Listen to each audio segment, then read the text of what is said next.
Fail करती हैं, फटकती जरूर हैं इधर उधर।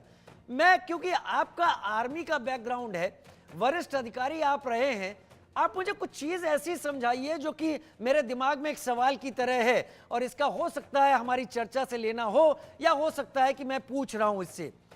सड़क पर अगर सेना की गाड़ियां आती हैं, मान लीजिए, तो क्या ये ऐसे ही हो जाता है कि घूमने फिरने जा रही हैं?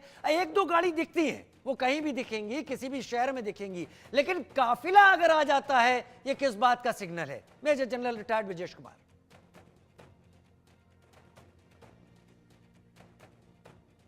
सर अनम्यूट कर लें खुद को।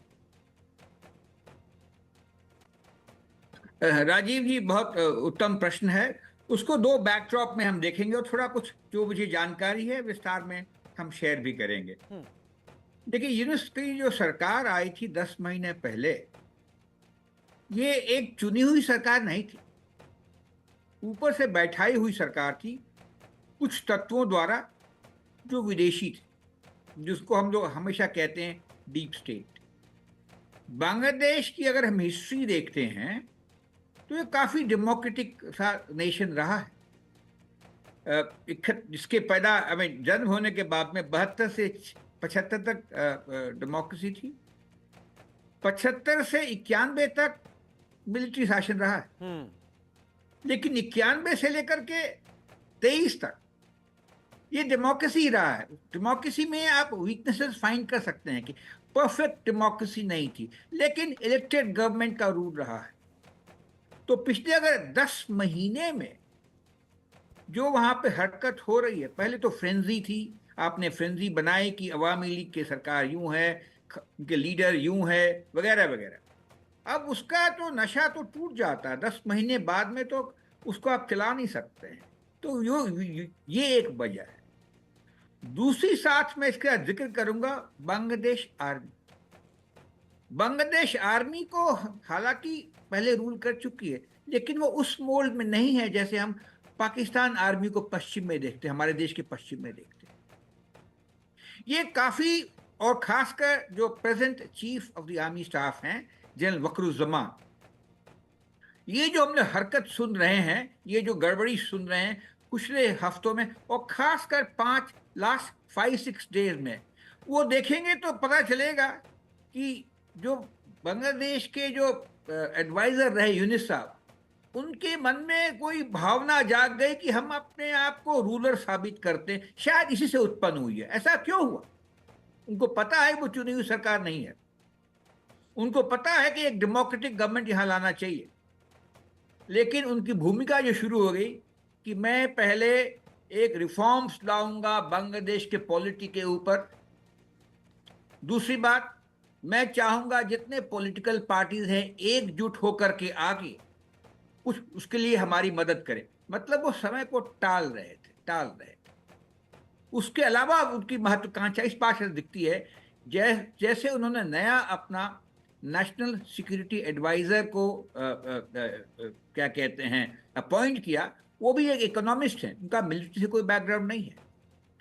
वो आने के साथ ही उन्होंने चीफ ऑफ आर्मी स्टाफ से एक बहुत तगड़ी एक set of officers, senior officers, junior officers के एक वो मांगा, क्या नाम है, सेक्रेटेरिएट मांगा। और सबसे बड़ी बात तो ये हुई, जो रखीने में जो कॉरिडोर बनाया जा रहा है, बनाने जाने की मंशा थी, उसके बारे में चीफ ऑफ आर्मी स्टाफ को सरकार से नहीं पता चला, बल्कि विदेशी क्या कहते हैं अदर सोर्सेज से पता चला। इस करके वो काफी परेशान हो गए, और उन्होंने 21 तारीख को अपने पूरे ऑफिसर्स को संबोधित किया जो बांग्लादेश में थे या नहीं थे। आधे घंटे की भाषण की है, और 1 घंटा उसके बाद में क्वेश्चन आंसर लिया है अपने सर्विस ऑफिसर्स।